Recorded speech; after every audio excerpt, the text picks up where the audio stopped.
ಈಗ next method of ಪ್ರಿಪ್ರೇಷನ್ಸ್ಗೆ ಹೋಗೋಣ. ಇಲ್ಲಿ ಫಿಂಕೆಲ್ಸ್ಟನ್ ಮತ್ತು ಸ್ವಾರ್ಟ್ಜ್ ರಿಯಾಕ್ಷನ್ಗಳಿಂದ ಆಲ್ಕೈಲ್ ಹ್ಯಾಲೈಡ್ಗಳನ್ನು ಪ್ರಿಪೇರ್ ಮಾಡ್ತಕ್ಕಂಥದ್ದು. ಫಿಂಕೆಲ್ಸ್ಟನ್ ರಿಯಾಕ್ಷನ್ ಅಲ್ಲಿ ಎಂತಹ ಆಲ್ಕೈಲ್ ಹ್ಯಾಲೈಡ್ ಅನ್ನು ನಾವು ಪ್ರಿಪೇರ್ ಮಾಡ್ತೀವಪ್ಪ ಅಂತಂದ್ರೆ ಆಲ್ಕೈಲ್ ಅಯೋಡೈಡ್ ಅನ್ನು ನಾವು ಪ್ರಿಪೇರ್ ಮಾಡ್ತೀವಿ.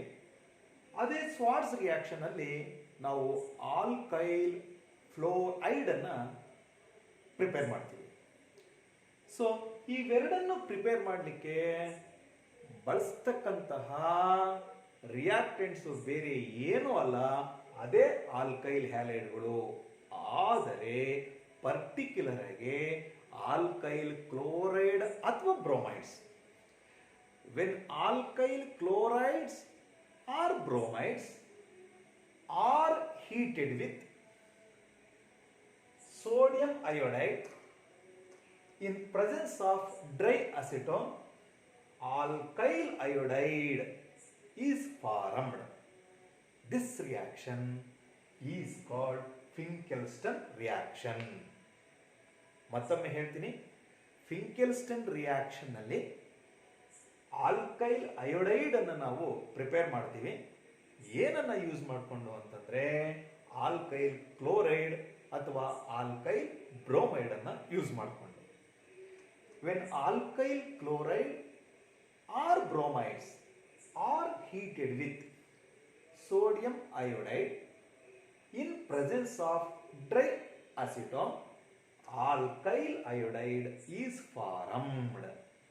This reaction is called Finkelstein reaction. So ನಾನು ಜನರಲ್ ರಿಯಾಕ್ಷನ್ ಇಲ್ಲಿ ಬರ್ತಿದ್ದೀನಿ. ಇಲ್ಲಿ ಆಲ್ಕೈಲ್ ಕ್ಲೋರೈಡ್ ಅನ್ನು ತೆಗೆದುಕೊಂಡಿದ್ದೀನಿ. ಸೊ ಅದ್ರ ಜೊತೆಗೆ ಸೋಡಿಯಂ ಅಯೋಡೈಡ್ ಅನ್ನು ತೆಗೆದುಕೊಂಡಿದ್ದೀನಿ, ಹೀಟ್ ಮಾಡ್ತಿದ್ದೀನಿ ಇನ್ ಪ್ರೆಸೆನ್ಸ್ ಆಫ್ ಡ್ರೈ ಅಸೆಟೋನ್ ಅಲ್ಲಿ. ಇಲ್ಲಿ ಆಲ್ಕೈಲ್ ಅಯೋಡೈಡ್ ನಮಗೆ ಬಂದಿದೆ.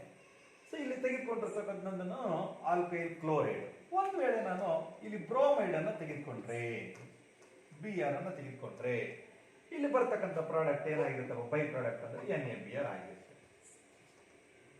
ಇದು ಜನರಲ್ ರಿಯಾಕ್ಷನ್. ಅಂದ್ರೆ ಫಿಂಕೆಲ್ಸ್ಟನ್ ರಿಯಾಕ್ಷನ್ ಅಲ್ಲಿ ನಾವು ಆಲ್ಕೈಲ್ ಅಯೋಡೈಡ್ ಅನ್ನು ನಾವು ತಯಾರಿ ಮಾಡ್ತೀವಿ. ಸೊ ಇಲ್ಲಿ ಡ್ರೈ ಅಸಿಟೋನ್ ರೋಲ್ ಏನಪ್ಪ ಅಂತಂದ್ರೆ ಈ ಸೋಡಿಯಂ ಬ್ರೋಮೈಡ್ ಅನ್ನ, ಅಂದ್ರೆ ಸೋಡಿಯಂ ಹ್ಯಾಲೈಡ್ ಏನ್ ಪ್ರೊಡ್ಯೂಸ್ ಆಗುತ್ತೆ, ಸೋಡಿಯಂ ಬ್ರೋಮೈಡ್ ಮತ್ತು ಸೋಡಿಯಂ ಕ್ಲೋರೈಡ್, ಅವುಗಳನ್ನು ಪ್ರಿಸಿಪಿಟೇಟ್ ಆಗಿ ಕನ್ವರ್ಟ್ ಮಾಡುವಂತಹದ್ದು ರೋಲು ಈ ಡ್ರೈ ಅಸಿಟೋನ್. ಈಗ ಪರ್ಟಿಕ್ಯುಲರ್ ಎಕ್ಸಾಂಪಲ್ ಅನ್ನು ತೆಗೆದುಕೊಳ್ಳೋಣ ನಾವು. ಇಲ್ಲಿ ಆಲ್ಕೈಲ್ ಗ್ರೂಪ್ಗೆ ನಾವು CH3 ಹಾಕಿದ್ರೆ ಮಿಥೈಲ್ ಬ್ರೋಮೈಡ್ ಆಯಿತು, sodium iodide, dry acetone, heat ಮಾಡ್ತೀವಿ, ಏನು ಬಂತಿಲ್ಲಿ CH3I ಪ್ಲಸ್ NaBr ಅಂದ್ರೆ ಮೀಥೈಲ್ ಅಯೋಡೈಡ್ ಬಂತು. When methyl bromide is heated with sodium iodide in presence of dry acetone, methyl iodide is formed. Exam ಅಲ್ಲಿ ಇಷ್ಟನ್ನೇ ಕೊಟ್ಬಿಟ್ಟು name the reaction ಅಂದ್ಬಿಡ್ತಾನೆ. ಆಗ ಇದು ಯಾವ reaction ಅಪ್ಪ ಅಂದ್ರೆ ಫಿಂಕೆಲ್ಸ್ಟನ್ ರಿಯಾಕ್ಷನ್ ಅಂತ ನಾವು ಬರೀಬೇಕಾಗುತ್ತೆ. ಸರ್ ನಿಮ್ಗೆ ಇದು ಫಿಂಕೆಲ್ಸ್ಟನ್ ರಿಯಾಕ್ಷನ್ ಅಂತ ನಮ್ಗೆ ಏನು ಕನ್ಫ್ಯೂಷನ್, ನಮ್ಗೆ ಹೇಗೆ ಗೊತ್ತಾಗುತ್ತೆ ಸರ್, ಅದನ್ನ ಮುಂದೆ ಹೇಳ್ತೀನಿ. ಒಂದು ವೇಳೆ ಈ ಆಲ್ಕೈಲ್ ಗ್ರೂಪ್ಗೆ ನಾವು ಈಥೈಲ್ ಗ್ರೂಪ್ ಅನ್ನ ಹಾಕಿದ್ರೆ, ನಾನು ಈ ಬ್ರೋಮಿನ್ ತಗೊಳ್ಳಲ್ಲ ಸರ್, ನಾನು ಕ್ಲೋರೈಡ್ ತಗೊಳ್ತೀನಿ, ತಗೊಳ್ಳಿ, ತೊಂದರೆ ಇಲ್ಲ. ಸೋಡಿಯಂ ಅಯೋಡೈಡ್ ಹೀಟ್ ಮಾಡಿ, ಡ್ರೈ ಅಸಿಟೋನ್ ಹಾಕ್ಬಿಟ್ಟು ಹೀಟ್ ಮಾಡಿ, ಡ್ರೈ ಅಸಿಟೋನ್ ಹಾಕಿ ನಾವು ಹೀಟ್ ಮಾಡಿದಾಗ ಏನಾಗುತ್ತಪ್ಪ ಅಂದ್ರೆ ಪ್ರಾಡಕ್ಟ್ ಆಗಿ ಏನೇನಾಗುತ್ತೆ, ಆಲ್ಕೈಲ್ ಗ್ರೂಪ್ ಯಾವಾಗಲೂ ಹ್ಯಾಲೋಜನ್ ಆಟಮ್ಗೆ ಲಿಂಕ್ ಆಗುತ್ತೆ. ಅವಾಗ ಏನಾಗುತ್ತೆ C2H5I ಪ್ಲಸ್ NaCl ನಮಗೆ ಬೈ ಪ್ರಾಡಕ್ಟ್ ನಮಗೆ ಉತ್ಪತ್ತಿ ಆಗುತ್ತೆ. So ethyl chloride is heated with sodium iodide in presence of dry acetone, ethyl iodide is formed. So this is known as Finkelstein reaction. Next ನಾವು ಈಗ ಸ್ವಾರ್ಟ್ಜ್ reaction ಗೆ ಬರೋಣ. ಫಿಂಕೆಲ್ಸ್ಟನ್ reaction ಆಯ್ತಲ್ವಾ, ಈಗ ಸ್ವಾರ್ಟ್ಜ್ ರಿಯಾಕ್ಷನ್ ಗೆ ಬರೋಣ.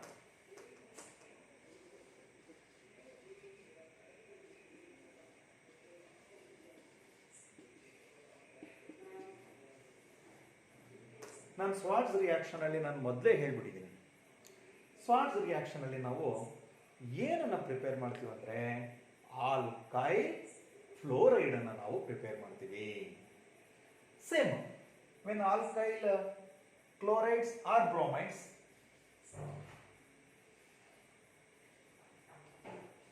alkyl chloride or bromides are heated with silver fluoride. Silver ಅಥವಾ Mercury ಆಗಿರ್ಬೋದು, ಅದು ಸ್ವಲ್ಪ ಹೆವಿ ಮೆಟಲ್ ಇರ್ತಕ್ಕಂತಹ ಫ್ಲೋರೈಡ್ಗಳು. ಅದನ್ನ ತೆಗೆದುಕೊಂಡ್ಬಿಟ್ಟು ಹೀಟ್ ಮಾಡಿದ್ರೆ ಆಲ್ಕೈಲ್ ಕ್ಲೋರೈಡ್ಸ್ ಅಥವಾ ಬ್ರೋಮೈಡ್ಸ್ ಅನ್ನ ಹೆವಿ ಮೆಟಲ್ ಫ್ಲೋರೈಡ್ಸ್ ಅಥವಾ ಕ್ಲೋರೈಡ್ಸ್ ಕ್ಷಮಿಸಿ ಆಲ್ಕೈಲ್ ಕ್ಲೋರೈಡ್ಸ್ ಅಥವಾ ಬ್ರೋಮೈಡ್ಸ್ ಅನ್ನ ಹೆವಿ ಮೆಟಲ್ ಅಂದ್ರೆ ಮರ್ಕ್ಯುರಿ ಅಥವಾ ಸಿಲ್ವರ್ ಫ್ಲೋರೈಡ್ಗಳಿಂದ ಹೀಟ್ ಮಾಡಿದ್ರೆ ಏನ್ ಪ್ರಾಡಕ್ಟ್ ಬರುತ್ತಪ್ಪ ಅಂದ್ರೆ ಮಾಮೂಲಿ ಆಲ್ಕೈಲ್ ಗ್ರೂಪಿಗೆ ಎಫ್ ಅಟ್ಯಾಕ್ ಆಗುತ್ತೆ, ಅಂದ್ರೆ ಆಲ್ಕೈಲ್ ಫ್ಲೋರೈಡ್ಸ್ ನಮಗೆ ಉತ್ಪತ್ತಿ ಆಗುತ್ತೆ.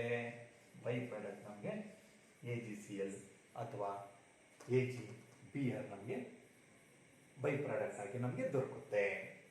ಹಾಗಾದ್ರೆ ಎಕ್ಸಾಂಪಲ್ ಅನ್ನು ನೋಡೋದಾದ್ರೆ CH3, ಇಲ್ಲಿ ಕ್ಲೋರಿನ್ ಬದಲು ನಾವು ಬ್ರೋಮೈಡ್ ಆದ್ರೂ ತಗೋಬಹುದು, ಇಲ್ಲ ಕ್ಲೋರೈಡ್ ಆದ್ರೂ ತೆಗೆದುಕೋಬಹುದು. ಸೊ ಸಿಲ್ವರ್ ಫ್ಲೋರೈಡ್ ಅನ್ನ ಹಾಕ್ತೀನಿ, ಇಲ್ಲಿ ಹೀಟ್ ಮಾಡಿದಾಗ ನಮಗೆ ಏನ್ ಬರ್ತದೆ, CH3 F ಪ್ಲಸ್ AgBr. ಸಾಮಾನ್ಯವಾಗಿ ಮೆಟಲ್ಗಳಿಗೆ ಅಂದ್ರೆ ಸಿಂಗಲ್ ವೇಲೆನ್ಸಿ ಇರತಕ್ಕಂತಹ ಮೆಟಲ್ಗಳಿಗೆ ಅದೇ ಸಿಂಗಲ್ ವೇಲೆನ್ಸಿ ಇರತಕ್ಕಂತಹ ನಾನ್ ಮೆಟಲ್ ಅಂದ್ರೆ 17 ಗ್ರೂಪ್ ಎಲಿಮೆಂಟ್ ಏನಿದೆ ಅವುಗಳ ವೇಲೆನ್ಸಿ ಒಂದಾಗಿರುತ್ತೆ, ಅದು ನಾನ್ ಮೆಟಲ್. ಅಂದ್ರೆ ಹ್ಯಾಲೋಜನ್ಸ್, ಹ್ಯಾಲೋಜನ್ನು ಸಿಂಗಲ್ ವೇಲೆನ್ಸಿ ಇರತಕ್ಕಂಥ ಮೆಟಲ್ಸ್ಗೆ ಪಟ್ ಅಂತ ಅಟ್ಯಾಕ್ ಆಗುತ್ತೆ. ನೋಡ್ರಿ ಇಲ್ಲಿ ಸಿಲ್ವರು ಸಿಂಗಲ್ ವೇಲೆನ್ಸಿ, ಒಂದು ವೇಲೆನ್ಸಿ, ಸೋಡಿಯಂನು ಸಿಂಗಲ್ ವೇಲೆನ್ಸಿ. ಆದ್ರಿಂದ ಅಲ್ಲಿ ರಿಯಾಕ್ಟೆಂಟ್ಸ್ ನಲ್ಲಿ ಏನಾದರೂ ಹ್ಯಾಲೋಜನ್ ಆಟಮ್ಸ್ ಇದ್ರೆ ಅವುಗಳಿಗೆ ಪಟ್ ಅಂತ ಅಟ್ಯಾಕ್ ಆಗುತ್ತೆ. ಇಲ್ಲಿ ನೋಡ್ಕೊಳ್ರಿ, ಹಾಗಾದ್ರೆ ಇಲ್ಲಿ ನೋಡ್ರಿ, ಇಲ್ಲಿ fluorine is replaced by this much.